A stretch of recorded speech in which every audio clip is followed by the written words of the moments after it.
Hey guys, మీరు జిఎన్ఆర్బి అపాయింట్మెంట్కి వెళ్తున్నట్టయితే ఖచ్చితంగా ఈ వీడియోని ఎండ్ వరకు చూడండి. సో బేసిక్గా మనము ఐర్లాండ్ వచ్చాక జిఎన్ఆర్బి అపాయింట్మెంట్ బుక్ చేసుకొని ఐఆర్పి కార్డ్ కోసం వెళ్తాం కదా అపాయింట్మెంట్కి. సో రీసెంట్గా నాకు తెలిసిన వాళ్ళకి ఏమైంది అని అంటే వాళ్ళకి రిజెక్ట్ అయింది అనమాట అపాయింట్మెంట్. సో ఎందుకు రిజెక్ట్ అయింది అని అంటే బేసిక్గా మనము ఇక్కడికి రాకుండా మొదలు మనం ఇండియాలో లోన్ తీసుకుంటాం కదా, లోన్ వాళ్ళు ఇన్సూరెన్స్ ప్రొవైడ్ చేస్తారు కదా.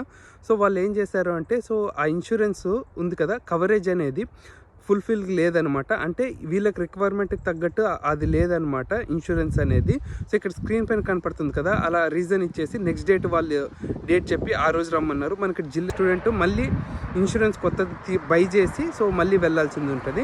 సో ఇన్ కేస్ మీరు ఎవరైనా ఇంకా జిఎన్ఐబి అపాయింట్మెంట్కి వెళ్తున్నట్టయితే మీకు ఒక మంచి ఇంటర్నేషనల్ ఇన్సూరెన్స్ కావాలి, అంత కవరేజ్ అంతా వాళ్ళకి రిక్వైర్మెంట్కి తగ్గట్టు కావాలి అని అంటే, సో యాక్చువల్లీ ఈ లెటర్లో చూపించినట్టు వాళ్ళు కూడా అదే ఇన్సూరెన్స్ స్టేడియం ప్రొటెక్ట్ నుంచే రికమెండ్ చేశారు.